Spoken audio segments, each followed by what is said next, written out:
All right, it's Thursday, the 9th of June, 2022. Good morning, I'm Andy Johnson. Welcome to the program. This is how we start the day around here at WESN. This is going to be AM Prime for this morning. We tell you we're talking with the former Minister Vasant Bharath on the question of the possible solution to averting what people are seeing as a food crisis across the world. How we deal with that in Trinidad and Tobago and in the Caribbean. That's some of what we're going to be discussing with Mr. Bharath this morning. Also, we're talking with Mr. Paul Daniel Nahus. He's the Director and Chief Training Officer of an organization known as the Blue Line Defense and Training and Consultancy Limited. And they're talking about the fact that, in their view, there's I was going to say a multiplicity of a plethora of high-powered military-grade weapons being used in Trinidad and Tobago. We'll hear what he has to say about that. And then on the other side of the hour, we'll be talking with Ms. Carla Bryan. She's a committee chair and head of the business department at QRC. They're talking about the college's initiative on gender-based violence through a program called She's Royal. Those things and more, of course, we take a look around the region. This morning we'll tell you about the Grenada's former prime minister saying that he's stepping down, he's stepping out of the spotlight, out of politics, but he's happy to be doing so in an environment that is not as hostile as it used to be. There are other things. There's Watch This. We'll tell you what that is. But probably right now we could share with you what's on the front page of the paper we associate with on the program and here at WESN. The Newsday this morning, you may want to be looking at this. That's a picture of the Prime Minister of Trinidad and Tobago at that Summit of the Americas in Los Angeles with the President of the United States and his wife, Dr. Jill Biden. The headline, however, says, "Killers go door to door." That's in Tobago. A Tobago man shot dead in an apartment building. Those things. A schoolgirl expelled after the stabbing incident that took place a couple of days ago. Those are some of the stories in the Newsday, Trinidad and Tobago. On the back page, Hope's entry in vain. The cricket. Trinidad and Tobago fall to Jamaica in the women's T20 blaze. And that's on the back page. And the front page of the Newsday Tobago, a Tobago man is on a murder charge and he gets bail. They say this is the first since the law was passed that people don't necessarily have to be denied bail on murder charges, and that's one of them. It's the island's first successful applicant, that story is saying. On the back page, Hackshaw heads Trinidad and Tobago past Bahamas. That's football. So that's a look at what's in these newspapers. Newsday Trinidad and Tobago and Newsday Tobago. We will take a break. When we come back, stay with us. Bye.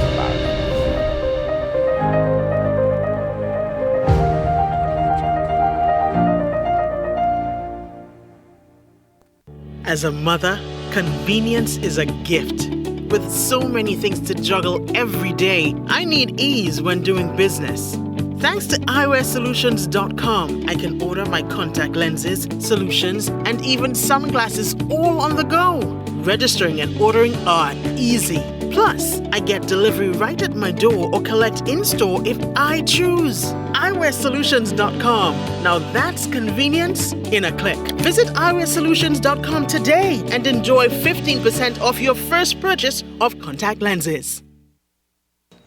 What's the best way to grab the attention of viewers? Please exercise more patience.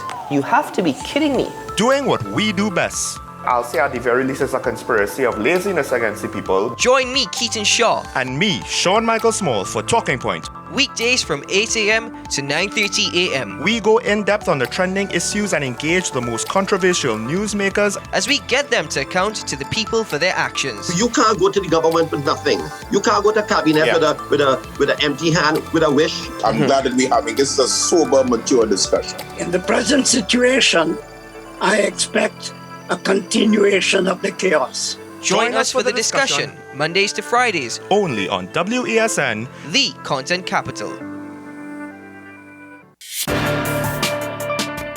People really want to know, what about me? Where do I fit? Yes. What is in the ride for me in terms of a better Trinidad and Tobago? And I'm pleased to shed some light on that. The purpose of bail is to ensure your attendance at court. That's it. It is not punitive, it is not rehabilitative. We the police officers, we are professional and we are here for whenever the survivor is ready to come forward. We have the right to private and family life, the right to religious freedoms and beliefs and thoughts and expression. But these rights are not absolute. Certain rights can be limited. The law is to govern the whole, it's for all of us in public. The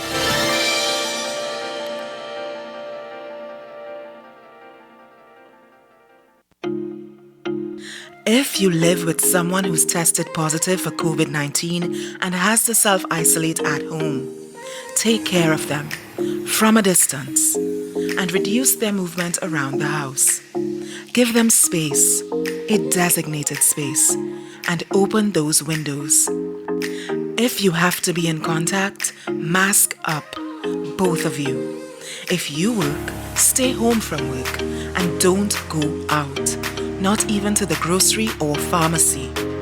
And remember, no visitors allowed. Limit the contact to limit the spread.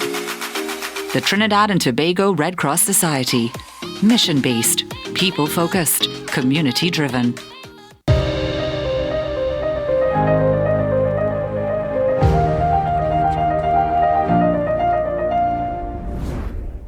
All right, welcome back to the program. He's a former government minister. He's a business and commercial executive.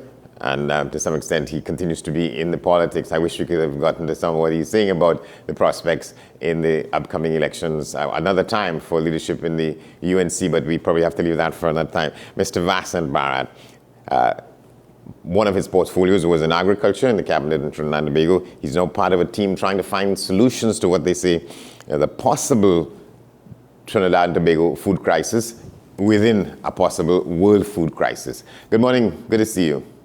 Good morning, Andy, and thank you for having me on, and good morning to all of your viewers. All right, so let's talk about that. To what extent we are facing it, to what extent it is imminent, to what extent it is likely to happen. Let's talk about it on the broader world scale before we get to Trinidad and Tobago. A food crisis looms seriously? Yeah, of course it is. And the reality is that, as I said, before we get into the specifics of what's happening in Trinidad and Tobago, on the world stage, you have issues of climate change, which has prompted countries like India, for example, and Argentina to restrict exports of their produce, namely wheat in the case of India, and in Argentina's case, the issue of corn and also wheat. But then, of course, you also have the hangover of what happened during the COVID-19 period, and you have a pent-up demand, and as a direct result, you have logistical and supply chain issues with regard to the continuous supply of containers, and as a direct result, of course, freight costs have escalated significantly. And of course, we all know the geopolitical tensions in Ukraine and with Russia. That has also prompted a decline in exports of the produce that they have. So on a world stage, it is becoming increasingly difficult, and with increasing numbers of people coming into the world population, 80 million per annum, that of course exacerbates the problem. So it is a world problem that clearly will filter down to Trinidad and Tobago, has in fact already filtered down to Trinidad and Tobago. You say it has filtered down already? Well, absolutely. We've seen it with the pricing of food in Trinidad as a direct result of the supply chain issues and as a direct result of restricted supply of wheat on the world market. So we've already seen food prices in the groceries increase maybe by, in some instances, 20-25% already, and it's likely to get much worse. So we're talking about a couple of probably the super staple products. It doesn't have to be just there's going to be a shortage of everything, but I think what you're saying that is a possibility given the issue of transportation to get stuff from where it is to other parts of the world. Not just transportation, but the pent-up demand in other countries.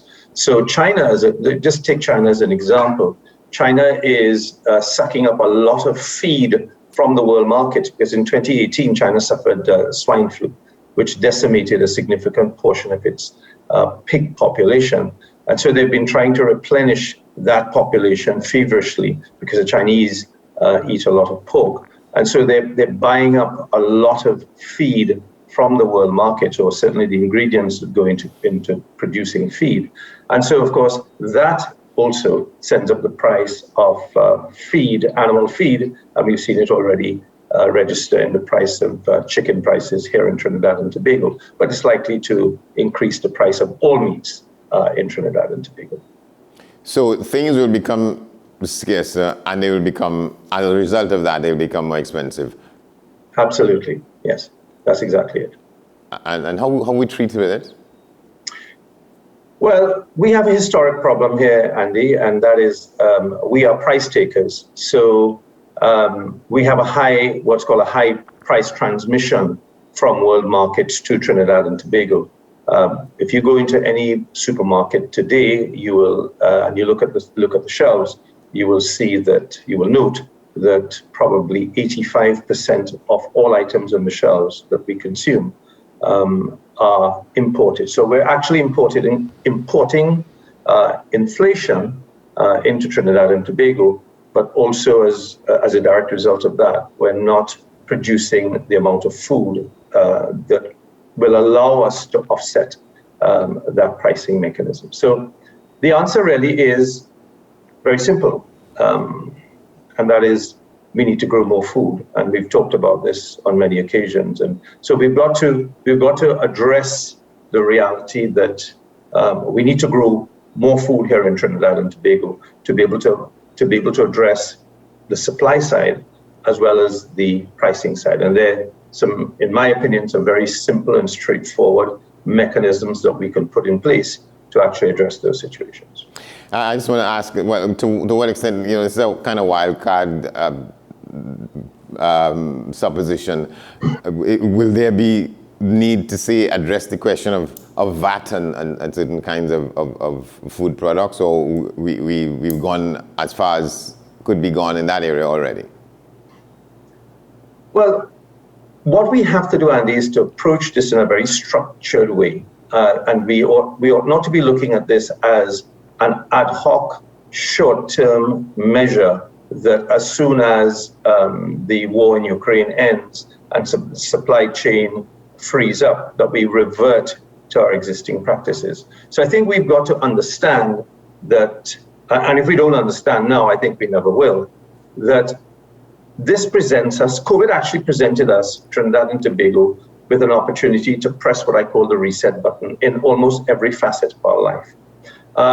What COVID has thrown up, in addition to many other issues, for example, the inequities in our society in terms of the haves and the have-nots, is this basic issue of food that we all consume and that we all require to be able to live.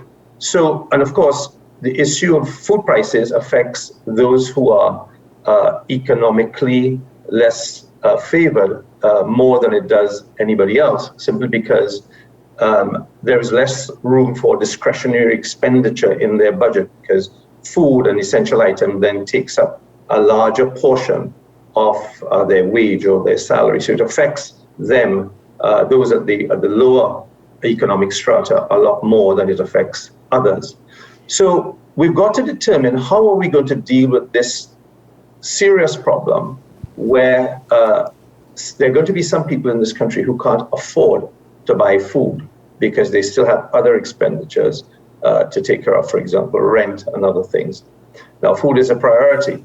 We are aware that children who are malnutrition or malnourished when they're growing up find it difficult to succeed at school because of their developmental process. So this is not a short-term issue. This is this issue provides us with an opportunity to rethink how we will consume food in the future, how we would grow food in the future, how we would trade food in the future, and how we would actually change our palate to suit this new dispensation. So there are some challenges there, but then it's not rocket science. It requires a structured approach to a longer-term problem, as far as I'm concerned. To what extent you're seeing from any side, from any quarter, at this moment, initiatives aimed at doing that? Well, I find it a little bit depressing because I feel that this should be a priority for government, and every opportunity that government gets, it should be talking about growing more food, and it should be talking about resolving the problems that prevent us from growing more food. This should be top of the agenda for any government in any country today, because most countries are suffering the same issues.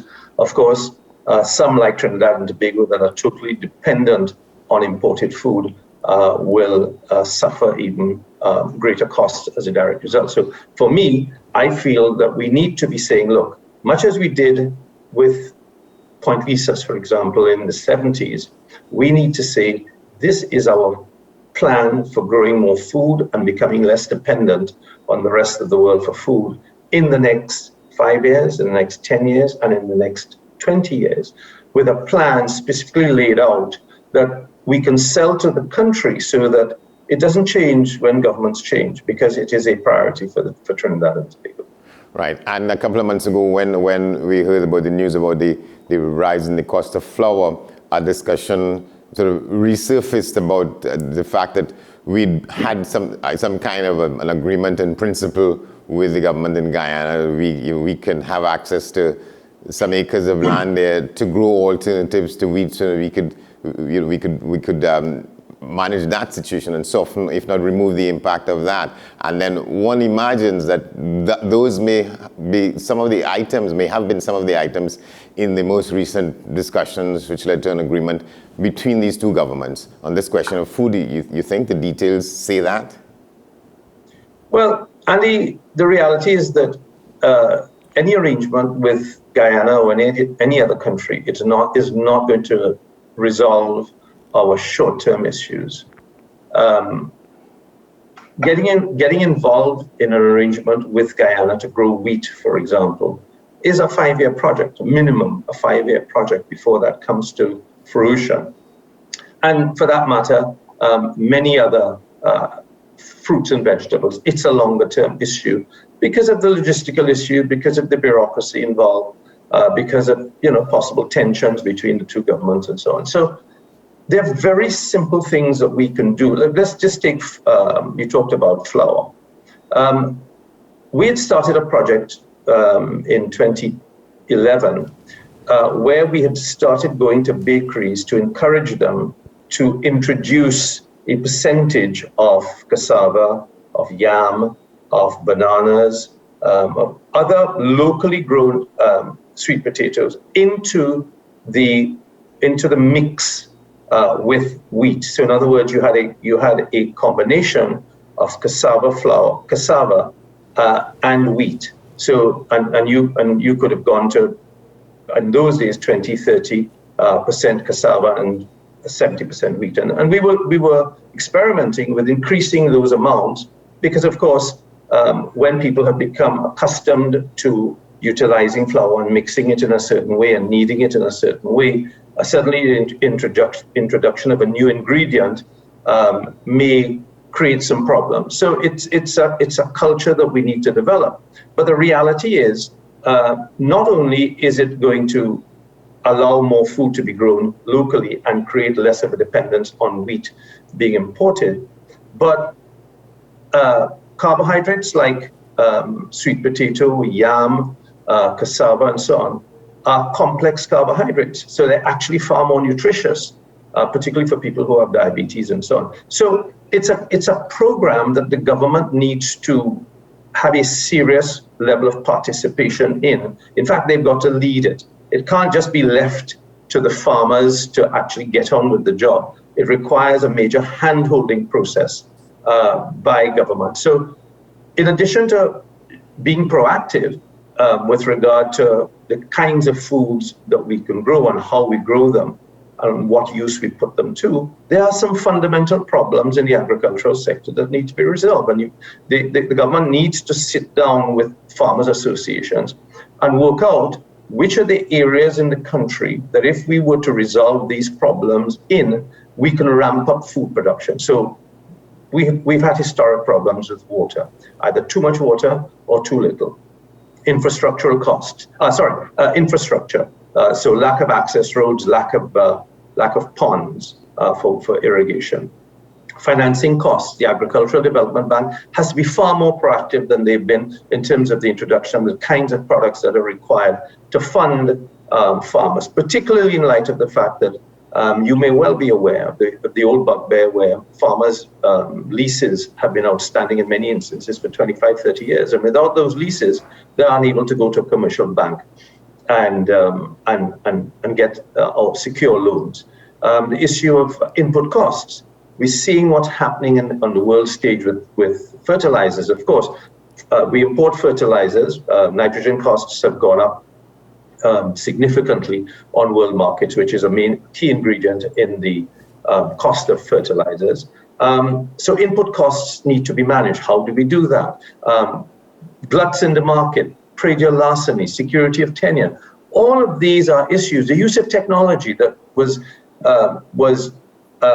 a prime recommendation in the Roadmap Committee, use of technology. You cannot expect the private sector, particularly farmers in this country, who've been farming in a particular way for 50 years, to suddenly start to go and introduce technology into their production process when they don't know anything about it. So these are all areas where government needs to sit down, collaborate with the farmers and the private sector, because you also need to get the private sector involved, because you have to have a private sector slant on the agricultural sector to make it attractive to young people to get involved. So this is not rocket science, Andy. Other countries in the world are doing it and have done it. And I'm constantly amazed that we have not seen the necessity to actually sit down and structure something that is so important for Trinidad and Tobago. Are you using your experience as a government minister over a couple of different ministries and how things get done? I know you were big, one of the things you were big on was improving what you call the ease of doing business. I'm talking about the ease of getting from idea and urgency and importance to reality. How do you see that being affected, even when we face this emergency? So, Andy, you've been in the system as well, right? So you understand that what you can accomplish outside of the public sector may be a little bit more challenging in the public sector for various reasons. But if it is that you understand that you've got 100 things that you could do or 25 things that you would like to do if you're in the private sector, you've got to prioritize that in the public sector and say, okay, what are the top 5 priorities that I as minister, or I as the leader of the organization must sit on a daily basis to ensure that, first of all, we start it. Secondly, we keep our foot on the accelerator. And third, we set our goals as to where we want to get to within what time frame. And more importantly, and most importantly, you will know this, because you were involved in the Ministry of Communications. Go out there and communicate with the people with regard to what you intend to do, what is the time frame, and how you intend to be measured. So when you talk about ease of doing business, every opportunity I had as Minister of Trade on a public platform, I would talk about what we were doing with regard to ease of doing business, why we needed to become more agile as far as ease of doing business, and what moving the numbers or the index from 88, where we started, to where we intended to go, which was 50, what that would do for Trinidad and Tobago. And then I would go back to the ministry and speak to the same ministry officials who was working on the project to say, listen, I've talked about it again. I've talked about it again. Where have we reached? Where have we reached? What's the situation? What are the bottlenecks? What do we need to resolve? Let me know. And so by sitting on it and getting ministry staff to understand the importance of it, it gets done eventually. Now, as I say, that was my method, and it worked in agriculture, and it worked in trade, and it worked in other aspects that I was involved in. I see no reason why, I'm not brighter than anybody else. It's really just common sense. Yeah, but what, do you have fears that what is to be done will get done in the time that it needs to be done before we face the impact of the crisis, if it's ahead, if it's up ahead? I'm very fearful because I've seen nothing to encourage me in the last year or so post-COVID. And you know, we need to draw a line. I mean, the government had a perfect opportunity with COVID. The rest of the world had gone through this horror. There was no blueprint for it. There was no playbook to say that this is how you would deal with a pandemic of this nature. The entire world was going through it at the same time. The entire world was experimenting, as was Trinidad and Tobago. Different people did different things. Some things worked well, some things didn't work well. I'm not going to criticize the government for its handling of COVID at all, because I genuinely believe that we were all fumbling in the dark. The entire world was fumbling in the dark, and Trinidad and Tobago did some great things, and we didn't handle some things well. But that is a lesson learned. The reality is we had an opportunity post-COVID to really look at all sectors in the country and now decide, okay, we have a whole new world ahead of us now that has changed significantly in a very short space of time. The world of work has changed, we know that. Yes. And so therefore, how do we prepare our children through the new education system that we should be looking at to look at how we work in this new world, not just in terms of our physical appearances in an office or at home or virtually like we're speaking now, but the kinds of industries and the kinds of sectors that have now assumed a different level of importance over what was existing before COVID. So how are we preparing our children in Trinidad and Tobago to deal with artificial intelligence? How are we preparing our children to deal with a new era of communication and collaboration? How are we moving them away from rote learning or memory learning? You know, these are some of the things that we need to be addressing. But unfortunately, as you know, Andy, in Trinidad and Tobago, we operate almost in, election to election, whether it's local government elections in a year's time or 2 years' time, or general is in 5 years' time. That's what we work towards, rather than really looking at Trinidad and Tobago 20 years down the road and understanding what are the sectors that we feel are going to be relevant in the next 10 years or the next 20 years to be able to position our people to access those opportunities. Yeah, you say, but as we speak, you say you're more on the fearful side than on the hopeful side. You think we'll get to the point where when the crisis hits, and that will create its own set of spin-off anxieties and actions that will be negative for us? Regrettably, I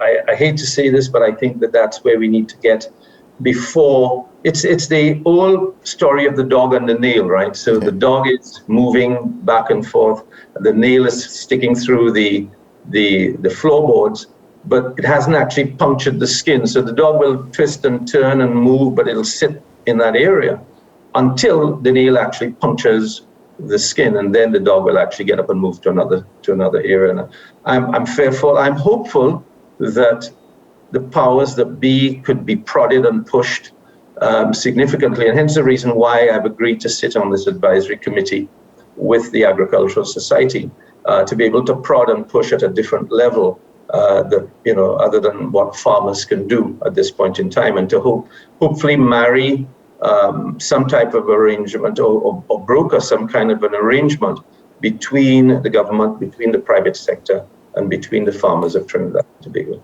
Well, we're going to leave it there, but thank you very much. It was my pleasure, Andy. Thanks for having me on. All right.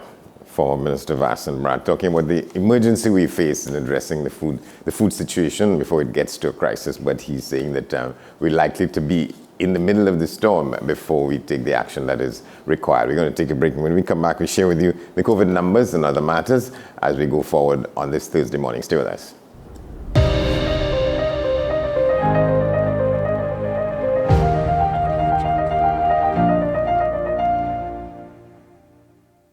Gift giving during a lockdown can still be hassle-free with a gift from FanZone with delivery options available nationwide. Visit and browse our Facebook and Instagram pages for all your official licensed merchandise and apparel and have it delivered to your door. Find us on Facebook and Instagram. FanZone, we've got you covered. There's a taste in the air everywhere. Feel the fire.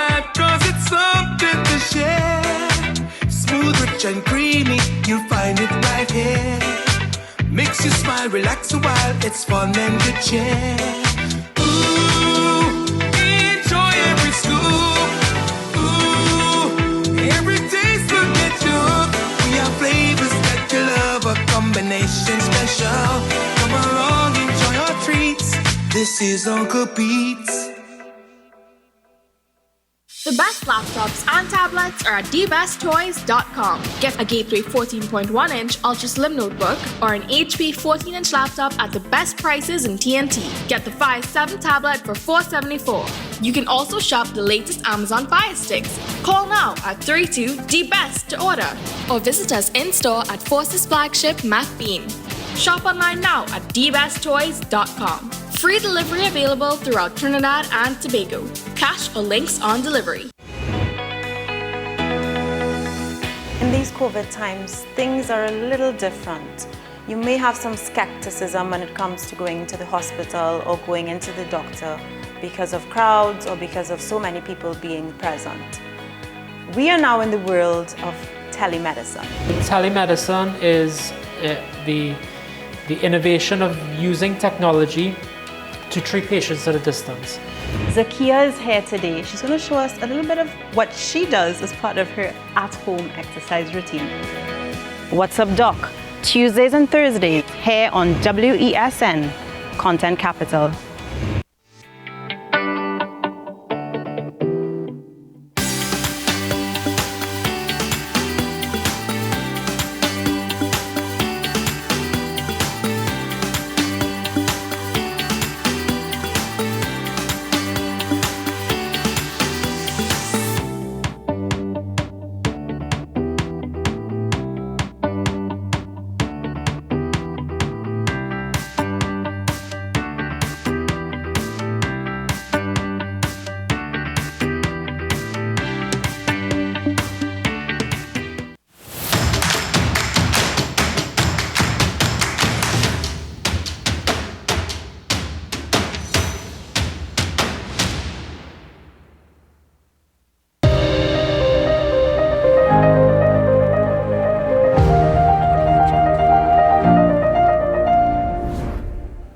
Welcome back to the program. This is the point at which we get into the numbers and the question and responses. So the COVID-19 numbers as they represent themselves for us this morning in June 2022. So the new positive cases, the totally recovered patients and the people in hospital, the active cases, what are they? So here are the numbers.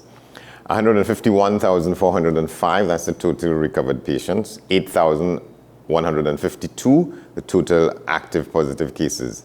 The deaths from COVID-19 to this point, 3,950. 163,507, the total positive cases reported since we began the counting on March 12, 2020 to yesterday. 329, that's the new positive cases reported in the 24 hours up to the end of counting yesterday. And 158, that's the number of persons in the parallel healthcare system dealing with COVID-19. So that's a snapshot of what the situation was at the end of June 8th, 2022, which was yesterday. Let's move now to the Newsday poll. The question was, what do you think is driving the unusually high turnout of applicants for cruise ship jobs being offered by Royal Caribbean? Well, that's a no-brainer, in my view. So here are some of the questions. Here are some of the responses. This just shows the high level of unemployment in the country. Don't let numbers fool you. A lot of people in this country are suffering. Makes you wonder how they are surviving at the moment. Another response, earning a living by robbing people doesn't guarantee a long life after Peter, John, and Paul want to do the right thing. Third response, high unemployment rates in Trinidad and Tobago, and that is the reason why NIB cannot pay out the over 65s. And the final response, it was highlighted by the opposition of Trinidad and Tobago that over 100,000 persons have lost their jobs under the existing political regime. This would account for the huge influx of persons applying for jobs, copper thieves, and crime. Those are the responses to that question. Well, right now, with us, Mr. Paul Daniel Nahus. He's the Director and Chief Training Officer of an organization known as Blue Line Defense Training and Consulting. And he's talking with us this morning about the fact that high-powered military-grade weapons are being used in Trinidad and Tobago. Mr. Nahus, good morning. Good morning, Andy. You can hear me? Yes, very well. Perfect. How are you? Very good this morning, and you? I'm fine, thanks. So before we get into the details of the proposition here, give us a sense of what this company does, Blue Line Defense Training and Consulting. Well, we provide training and consulting services for security companies, for businesses, for law enforcement, for military, provide different security lectures. Very popular with companies right now is our active shooter program. We provide training and lecturing for a scenario, unfortunate scenario, if somebody's coming to your building with a gun, God forbid they to discharge your weapon as well. We also provide firearm training for licensed firearm holders, for security companies, for military organizations. So we would have recently done a lot of law enforcement training with the state police and so on, provide certificate of competence. We're also the brand that is licensed to do the Israeli Tactical School training, offering authentic and bona fide Israeli tactical training in the Republic of Trinidad and Tobago, and we are accredited to do such training and issue such certification. Why Israeli type training? I mean, I know there are a lot of people in Trinidad and Tobago. When you talk to people about these matters, some people are skeptical about things Israeli. But is that because they are superior in these respects? Thank you for bringing that up. This is not connected to the political state of Israel, and it's not connected to the Israeli government at all. This is their type of training and their brand of training, which is part of my background as instructing counterterrorism training. And it is the premier and superior type of counterterrorism training known worldwide, and the brand is recognizable worldwide. And it has really been developed to such an extent and sharpened to this extent simply because the state of Israel has been in, I don't want to say perpetual warfare, but in perpetual conflict with terrorism with their neighboring states. Yeah, and they've been, in my view, living under a state of siege for a long time, for the existence of the state of Israel, right? Correct. Yeah, but I remember some time ago, former Prime Minister, the late Patrick Manning, it was disclosed that he'd gone to Israel to be talking with people there about armaments, if you like, and yes, things to protect us. And there were people who were objecting to it simply on the basis that he went there, so there's a this whole issue with Palestine and so on is obviously very political, and it's hard to go to a state and not have people automatically connected to being in support of the government's actions and so on. But the fact is that in Israel, publicly and privately, they provide the premier counterterrorism and counterintelligence and intelligence training and equipment worldwide. So that's why governments and countries would rush there to see what they can take out of there. And it's very well known that they are superior in those type of tactics and on a world stage. So it's not a matter of supporting any policies or supporting any government there. It's a matter of utilizing whatever training or whatever methods they use for the good of everywhere in the world. Yeah, but for a lot of us don't separate out the things. People take ideological and political positions on things. And you're 100% correct. I'm glad you brought it up because I have been under so much scrutiny for having that type of training and that type of background in that training, because people can't seem to break that apart. So I'm very glad you brought that up, that this is not connected to the government of Israel or their policies or so on. This is simply some of the best counterterrorism and combat training that is available worldwide. And it's something that governments all over the world, whether they support them or not, utilize in their fight against terror. And I suppose it's a good thing. From one perspective, you say you work with law enforcement in Trinidad and Tobago on it, and that's not an issue. Well, not, up to recently, not with the police service because they have gone a different direction in terms of their training. I'll leave it as that. But in terms of private law enforcement, as in state police and so on, in terms of public law enforcement, there are a lot of officers who contact me for training programs, and they would come on their own merit and their own time and their own dollar to do this type of training and so on, just to upgrade and to better prepare themselves for what they see out there, and I really commend that. Yeah. All right. So let's talk about the sentence that we have as the highlight for the discussion: high-powered military-grade weapons being used in Trinidad and Tobago. Yeah. So in Trinidad and Tobago, there are stockpiles and there is prevalence now of high-powered weapons being stockpiled, or we refer to as high-powered weapons. And I think that in general, the term high-powered weapons, when people say that, or when police say that or so, they're referring to anything of a 5.56 caliber and above, with rifles and I'm not sure if they can include shotguns in that, but I think it's more dealing with rifles, the term high-powered. We have 5.56, 7.62, and even heavier calibers that are being taken and being stockpiled and hidden in certain communities, in certain areas. And there's a general fear of that being used in any gang warfare and against law enforcement. When I used to train the task force for the TTPS, I had a classroom session with them before they arranged training and that type of training. And I had to go over this type of threat assessment. And I asked them, has anyone ever seen in their career someone being robbed with a rifle? One looks around confused. Well, no, we don't see. All right, so well, what do you think the rifles are for? They're stockpiling rifles, stockpiling high-powered ammunition.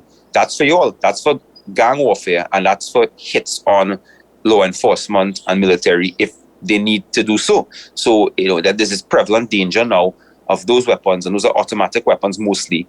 And even those that are not automatic, those things can penetrate the vest that police officers normally wear with ease. They'll slip through it like butter. If they're shot in it for the average officer, it has a higher rate of penetration than pistol rounds. There's a lot more damage. There's a lot more damage done with the temporary and the permanent wound cavity. There's fragmentation of the 5.56 once it enters the body in a lot of cases at a certain velocity. There are all those dangers that are more so than a pistol round, as well as the fact that those magazines are holding 30 plus rounds. We've found drum magazines out there holding 50 rounds, holding 100 rounds, and some of them are capable of automatic fire as well. And another huge danger of this is that after a certain amount of distance, a round loses kinetic energy and it starts to fall. These rounds don't lose kinetic energy as fast as pistol rounds. They travel much, much faster. And whereas a pistol round, after a certain amount of distance, will just start to fall off. These rounds go 600 yards and more before they actually start to fall off in a way that may not be threatening to life. Yes. To what extent you're aware that Trinidad and Tobago, the government of Trinidad and Tobago, helped co-sponsor a treaty at the United Nations. It was called the Arms Trade Treaty to try and address some of these issues in the main to get, well, they use the term handguns off the streets. But that, yeah. No, go ahead. Go ahead. What I'm saying, but that we see no evidence of the effect of that, the impact of that. No, the TTPS has taken, in terms of illegal handguns, the TTPS has taken over the years a lot of handguns off the street and a lot of rifles off the street as well. I mean, and sometimes in mass they're taking them off the street. The issue is that they can, I think that they need to ramp up certain efforts. I do think that we have to credit them for the work they've done in terms of the amount of arms ammunition they've gotten off the street. It's significant in what we see being brought into the stations, what we see being brought in. However, what comes in the country can restockpile that in a matter of days. We see barrels coming in with dozens of firearms illegally. Sometimes they're got, but what about the ones that are not gotten? What about the boats that are coming in our porous borders and coming and just landing and guns offloading? What about containers that may come with illegal firearms, stockpiled inside and cleared before anyone is able to check it properly?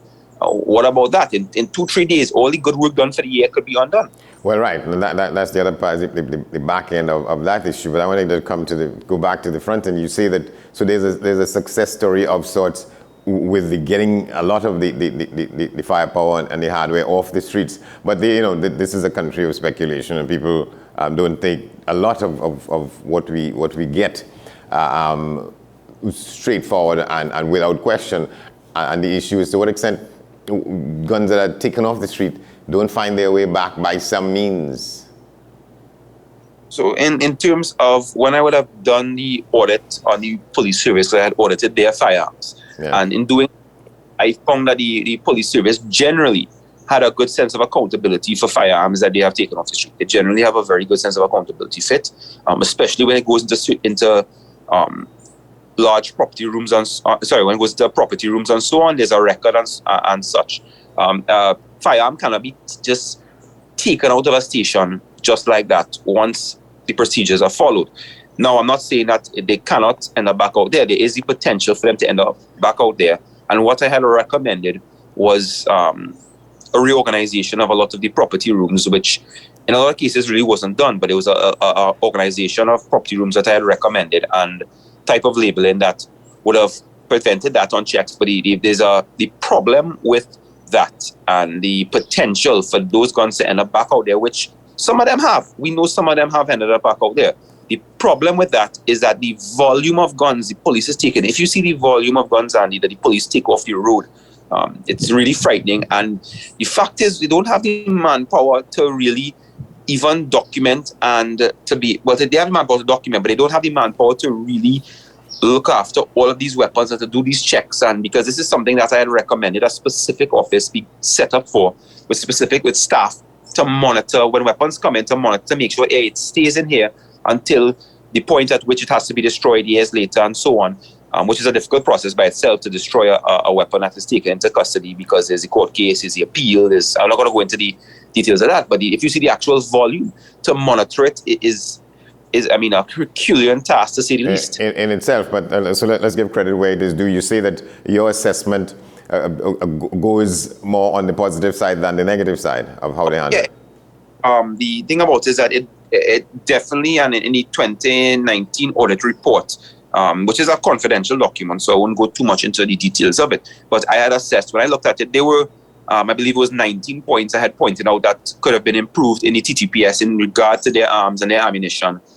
In regard to the storage spaces, I had an assessment for each particular station, each division. I had it broken down by all these things, but generally the TTPS did a good job of storing and keeping their firearms and their ammunition, whether it's their own or whether it's arms and ammunition they've taken off the street. Generally, they were assessed as doing a good job. Yeah. All right. So the issue is what is beating down against that, as you say, is the manner in which, and I want probably the volume and the frequency with which, and the network under which weapons continue to come into the country.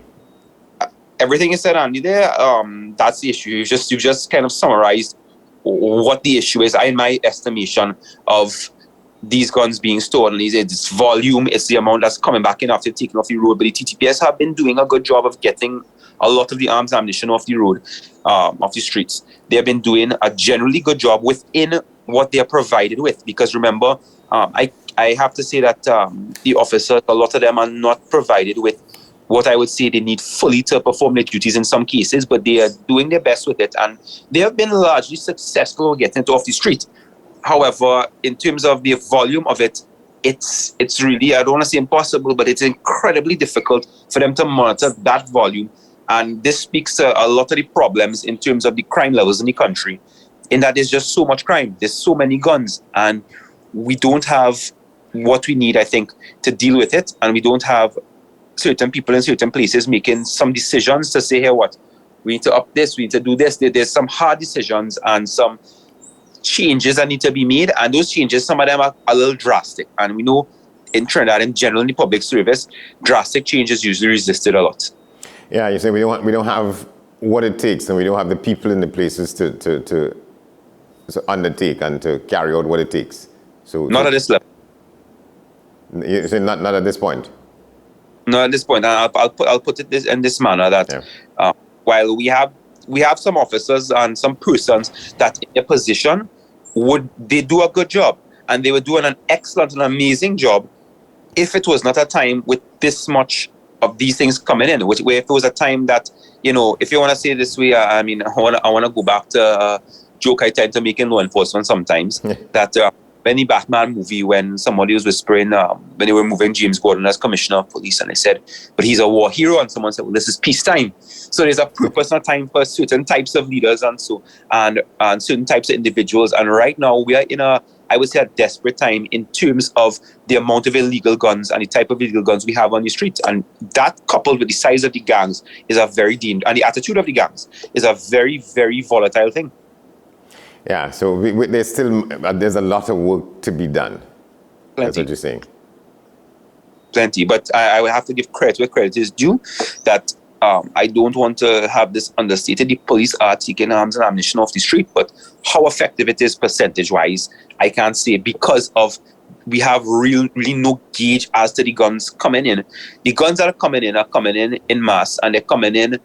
All I can say is plenty, because there's no actual solid data because of how porous the borders are and how many illegal guns and illegal rounds and ammunition come in. And I'll point out now, I believe we've seen more than ever now a variety of illegal ammunition coming in. Wow. I'm afraid we're going to have to leave it there, Mr. Nahus. Thank you very much. It's a frightening situation. You re-emphasizing. I'm glad to be. All right, thank you very much. We're going to take a break. We have the news to 7 o'clock. On the other side of that, we're looking at the situation in the elections in Grenada, and a former prime minister saying that he's getting out of politics altogether, but he's happy to be leaving it in a better state than he met it. It's less hostile. We'll get to that as a comparison with what is happening in Trinidad and Tobago. But on the other side, we're talking with Ms. Carla Bryan, a committee chair and head of the business department at QRC, something they're having called the Initiative on Gender-Based Violence through a program called She's Royal. That's happening in a high school. Stay with us.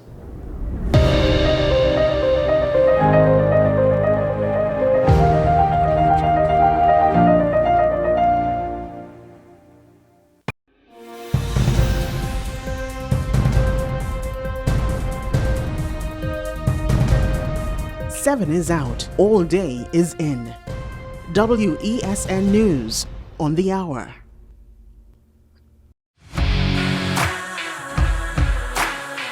Every day, we communicate through stories. Stories of ourselves, our challenges, our goals, our experiences, and our aspirations.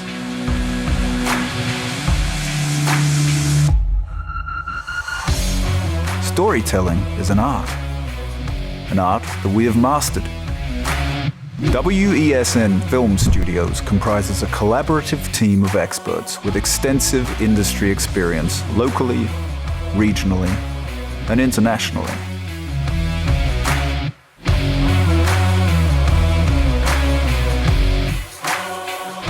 The ability of your business to successfully communicate with your preferred audience depends on the strength of the stories you tell. Your vision should be communicated in a high-quality, professional, and creative way.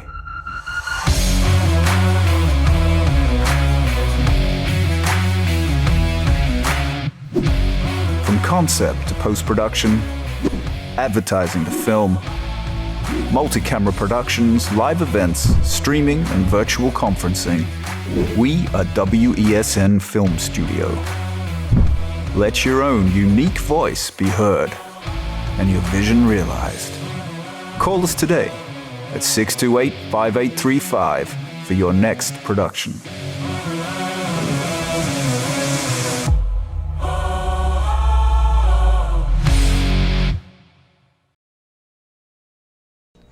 What's the best way to grab the attention of viewers? Please exercise more patience. You have to be kidding me. Doing what we do best. I'll say at the very least it's a conspiracy of laziness against the people. Join me, Keaton Shaw. And me, Sean Michael Small, for Talking Point. Weekdays from 8 a.m. to 9:30 a.m. We go in-depth on the trending issues and engage the most controversial newsmakers as we get them to account to the people for their actions. You can't go to the government with nothing. You can't go to cabinet with an empty hand, with a wish. I'm glad that we're having this a sober, mature discussion. In the present situation, I expect a continuation of the chaos. Join us for the discussion, Mondays to Fridays, only on WESN, the content capital.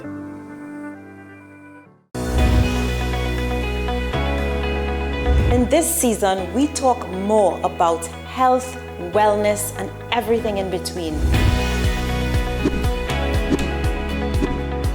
I am so excited to share with you everything about health and wellness so that you can design the life that you've always dreamed of. Join me here on What's Up Doc. What's Up Doc, Tuesdays and Thursdays here on WESN, Content Capital.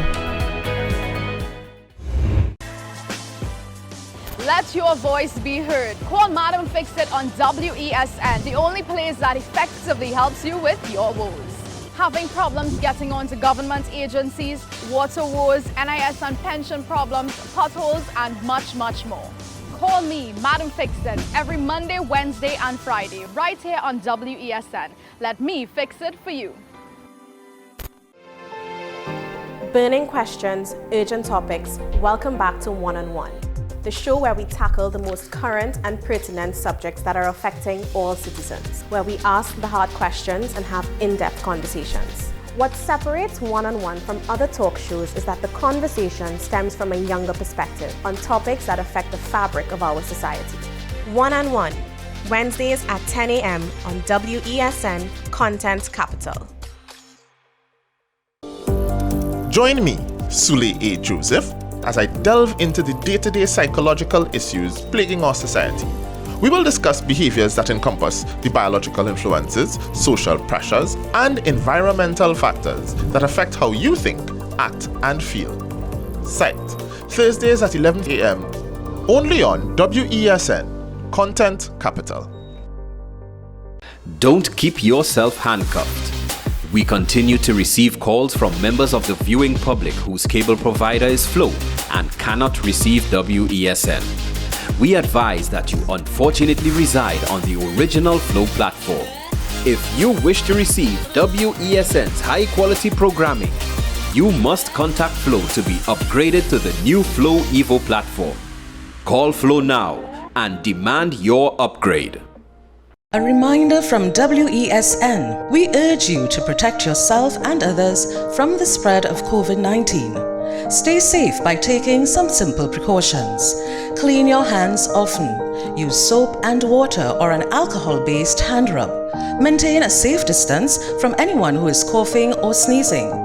Wear a mask. Don't touch your eyes, nose, or mouth. Cover your nose and mouth with your bent elbow or a tissue when you cough or sneeze. Stay at home. If you have a fever, cough, and difficulty breathing, seek medical attention. Following the above can help us all to help each other.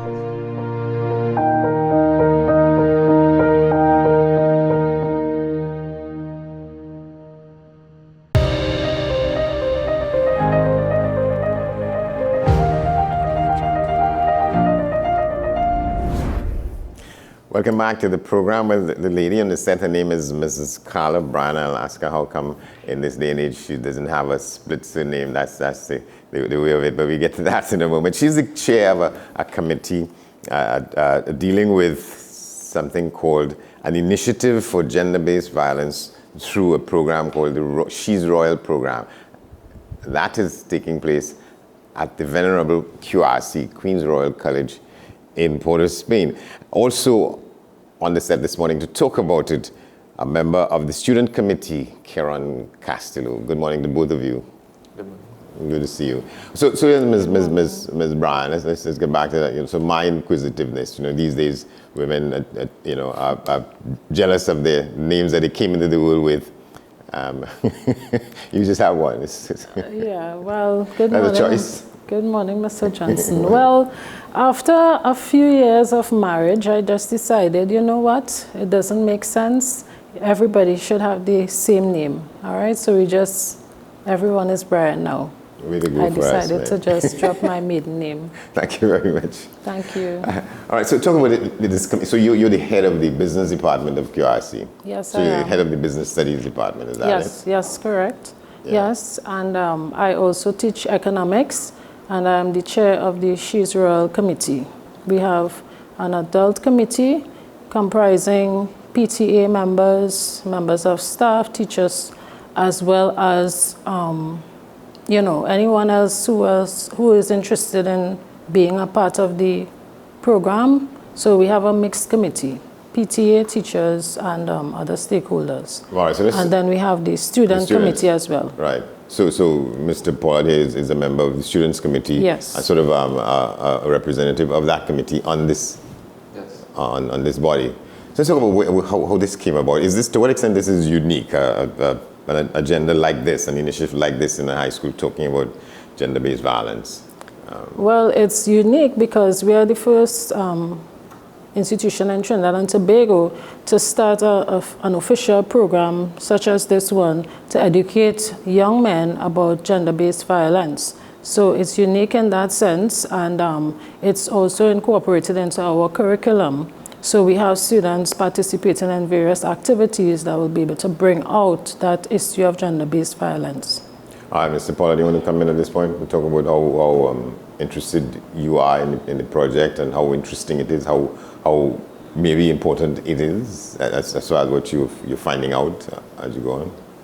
It is one that piques my interest because it shows how I could be a part of changing the future. And with talking to other peers and talking to other committee members, we all share the same ideas in wanting to bring forth change and wanting to help the future be better, help the society be better. And that is the main cause of the whole program. Give us a sense of sort of what the curriculum is, if it qualifies as a curriculum, and what are the sort of skills, the thinking. Well, there are topics that are targeted. Some are like gaslighting and toxic masculinity. So this is how we just started, because last week we had conversations about that within the Form 4 year level, enlightening the students about what it is and how it can come across, because some people gaslight and they don't even know they're gaslighting. Well, I don't know what the term means, I'll tell you that. So explain it, because in my generation, I hear these terms. I'm happy for the opportunity to just drill down. What is gaslighting? Gaslighting is more or less along the lines of kind of like instigating, in a sense, and it's like gaslighting, igniting something. Mm-hmm. So yeah, sometimes something might happen to somebody and you might say, I wasn't taking that.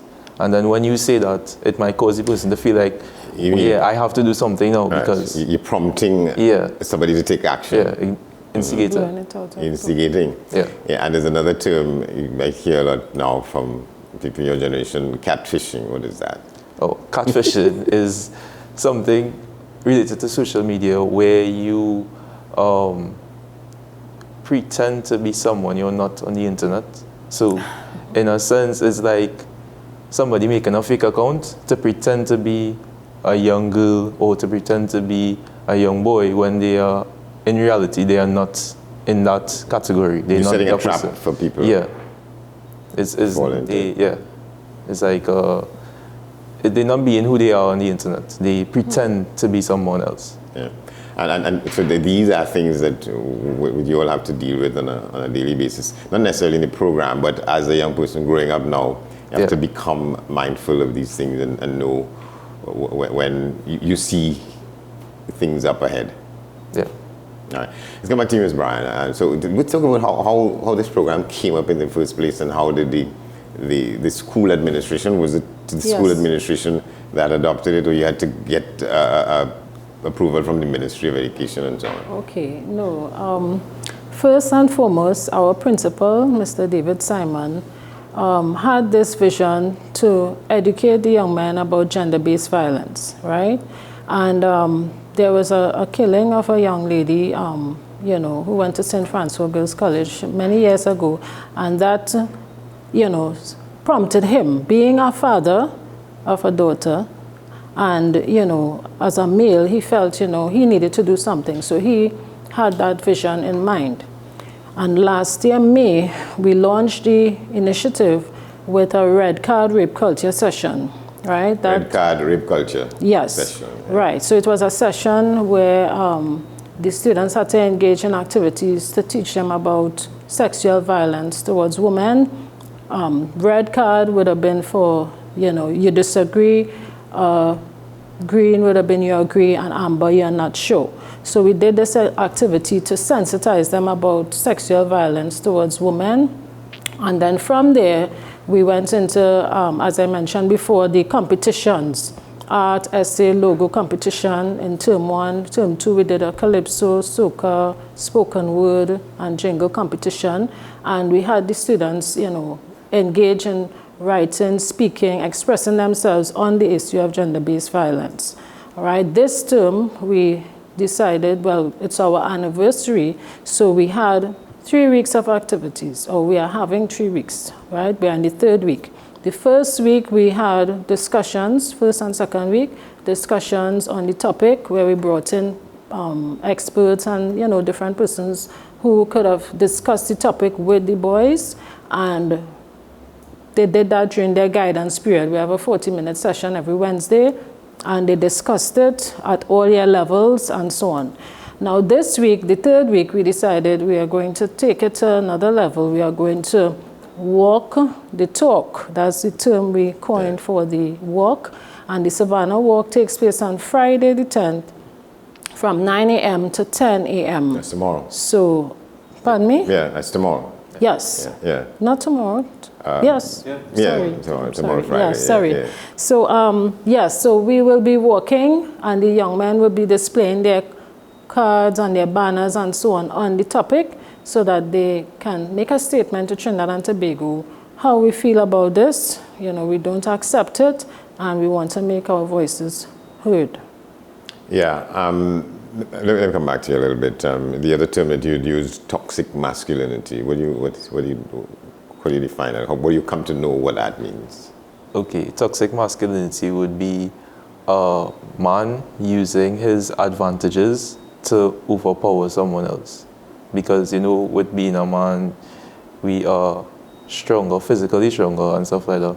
And we have certain rules, and we feel that certain things are obligated to us. So we use what we think is obligated to us to our advantage. So we kind of say, since as a man, this is supposed to happen, so this is supposed to happen. Toxic masculinity. Yeah. Using your masculinity in the wrong way. Right, and I'm sure to what extent that may be what you come into contact with where you live. But when I grew up in a period in which it was said that the man in the house calls the shots, I's the man in the house. Yeah. To what extent, Ms. Bryan, so that kind of thinking is so taking us away from there, this current generation, this emerging generation, away from that kind of, is that part of the sensitization in a program such as this?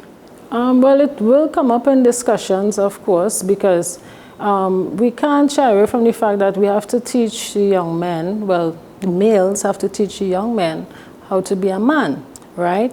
But sometimes there are ideas and, mindsets that might be wrong, as he mentioned, right? So yes, in some circles, they might think, well, the male is supposed to take a leading role in, guiding the family on the right path, etc., right? But then it doesn't mean that, okay, because you are male, you must just dominate or control, all right? So we look at the negative aspects of that, and that is where the gender-based violence will come in, because, if you are saying, okay, I am the man, and you must listen to me, you must do whatever I say, or else abuse could slip in there very easily, right? So we have to sensitize them as to how they must express themselves when they're in a setting such as that. Yeah.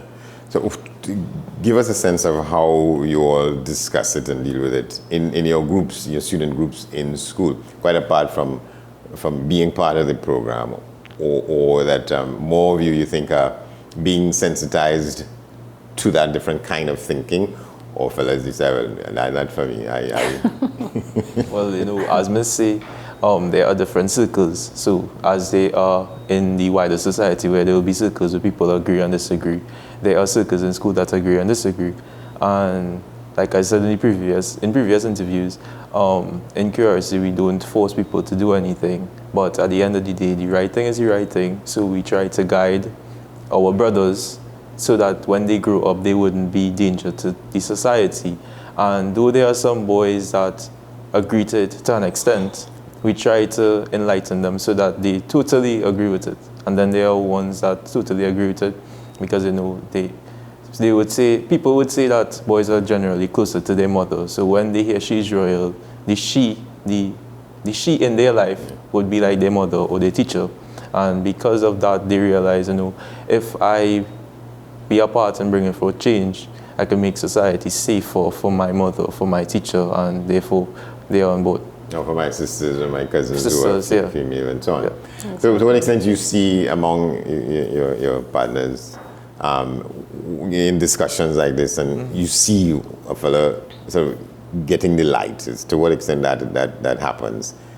If you're sort of coming over, he may have started being resistant after a while, whether through exposure to the program or discussions that you all have in your groups at lunchtime and after and so on, walking home and things like that, if you walk home. Well, we walk around in school together and stuff, right. so while we walk in, it have things in society that might happen because, it will have like fights going on in schools, and it will have the killing of different people. So the topics that go on in the wider society, it is in the schools, so we'll have our conversations with it.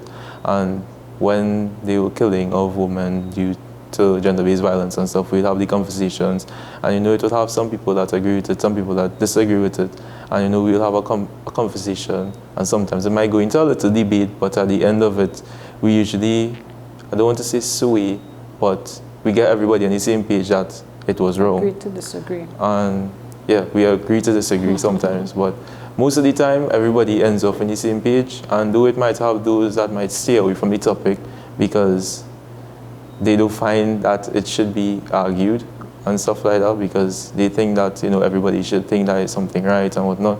But it have those that they come around eventually as things progress, and they start to see how other people agreeing with it, It might be kind of like peer pressure in a way. Positive peer pressure. But positive peer pressure. There's good peer pressure, there's positive peer pressure. Yeah.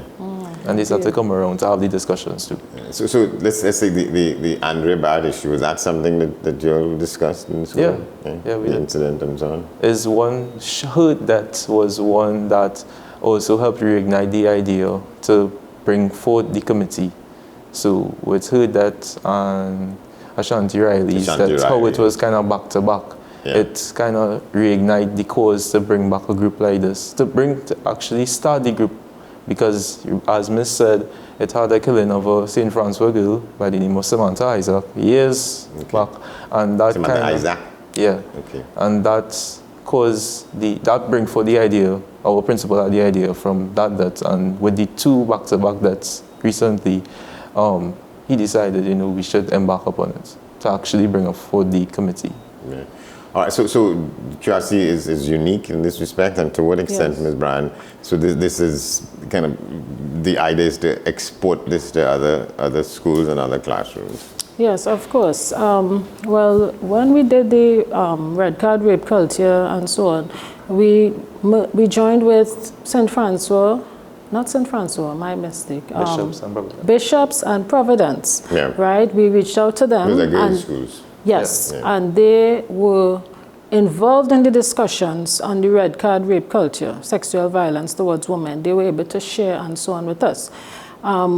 So to what extent are we reaching out to other schools? We have started the process, and we have, been working to try to share this message with other schools. So from the student committee, we would have them reach out to their friends and their peers in these other female schools as well, so that we can eventually formally reach out to, spread that message and so on across other schools in Trinidad and Tobago.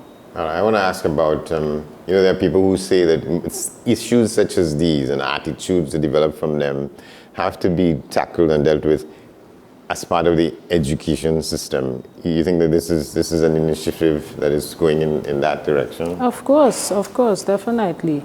Because as I always say, in order for you to change your mindset, you must be educated to, your education has a role in changing mindsets. So therefore, in order to bring about the change, we need to first educate. So sometimes persons in society would behave a certain way because that is what they know to be normal. That is what they see in their homes, right? But when you come to an educational institution, right? Such as QRC, for instance, you would learn that this is not normal behavior. This is not acceptable. So education has a very important role, and we would really like to see this spread throughout all the schools in Trinidad and Tobago, right? So we will do what we can do within QRC, but we have to start at home. Charity begins at home and ends abroad, as the old saying goes. So when we deal with our young men, we would be able to then reach out. They would reach out to their peers, and then we would formally reach out to the administrations and so on in the other schools to try to get this thing going, Right. So you've had sort of connectivity with at least these two girls' schools, right? Bishops and Providence. And Providence. Yes. And so they have, or they're talking about having a program. Well, probably from the other side, from the female side, to address. Well, I think that they are thinking about it because, the principals, they have an association of Caribbean, Association of Principals. Yes. And they would meet regularly to discuss, issues and so on. We would invite them to any events that we might be having and so on. So I believe it's in the making for other schools to be involved as well from that level. Right. So tomorrow, this is the march around the savannah, is it? A walk. A walk, right? Yes. March walk to is political, to trade unionists. Yes. What time is it? 9 a.m. and we end at 10 a.m. All right, so the students will be displaying their banners and their signs with their messages on how they feel about this issue. Well, we have different themes for different year levels, and we will expect the full support and so on of the population, including parents. The PTA, as a main stakeholder, is expected to support us as well. And yes, we will be going around, and then we're coming back to the college for a brief, reflection and so on. Yeah. So you work out the time. It will take an hour to make one round. Yeah, roughly about 45 minutes or so, so that's why we said, well, 1 hour, everyone should be able to make it around. Yeah. Yeah. And parents are invited if they can. Of course, yes. The PTA, as I said, is our main stakeholder, so they are invited to join us. We will be wearing orange and blue. Those are the colors that, the She's Royal Initiative uses. Yeah. Yes. It just occurred to me that it goes with part of the name of the school, She's Royal. Yes. Yes. So in your year group, what's the theme for? A period of rebirth. A period of rebirth. Yeah. Expand on that. What does it mean when you say that? What does it mean? More or less showing that though we now starting, this is the period at which we are now coming forth. The idea of this initiative is being born. So therefore, with one thing being born, well, if you think about it, as one person dies, another person lives. Yeah. So as we try to, I don't want to use the word kill, but try to move away from the normal society, the normal thinking of society as it relates to gender-based violence. We bring in the rebirth, or we bring forth this new initiative.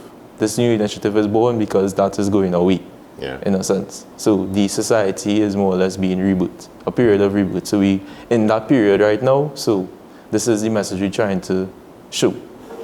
All right. Well, good show thus far. So we look forward to the walk around the savannah tomorrow. Yes. And then it goes, well, after that, what's the sort of next phase of this campaign, you think? Well, the next phase is actually built into the curriculum a little more, in the sense that with the online learning, we were not able to have as many sessions as we would have liked to, right? And we introduced the idea of the She's Royal through these competitions that we had. right, where we left it open for the entire school to participate. But going forward, we want to have certain sessions built into the timetable where we would be able to discuss these issues at greater length. All right, so we will look at certain topics each term, we look at certain topics and so on and take it to another level. All right, yes. All right, thank you very much. Thanks to both of you, Mrs. Carla Bryan and student Kieran Castello, member of the student committee of the school and a member of this team at QRC, addressing this issue about gender-based violence through a program called She's Royal. Thanks to both of you. And well, if you have the time and if you have the inclination, you should join them around the Queen's Park Savannah tomorrow morning, 9 o'clock. Correct. All right. Well, let's see if we have time. I know we're out of time, so we have to hold that feature for you again today about the former Prime Minister in Grenada saying that he is coming out of the situation in which he's left the place better than it was. We're talking about politics and the political environment in that one of our neighboring states here. But that's our broadcast for this morning. We want to thank you for watching. We tell you, as always, you can get in touch with us here at AM Prime. You can send your emails to amprime@wesncc. That will do it for us today. Of course, in half an hour, the news to the hour, followed by today's edition of Talking Point with Sharon Small. But for now, I'm Andy Johnson. Thanks for watching. We'll see you tomorrow.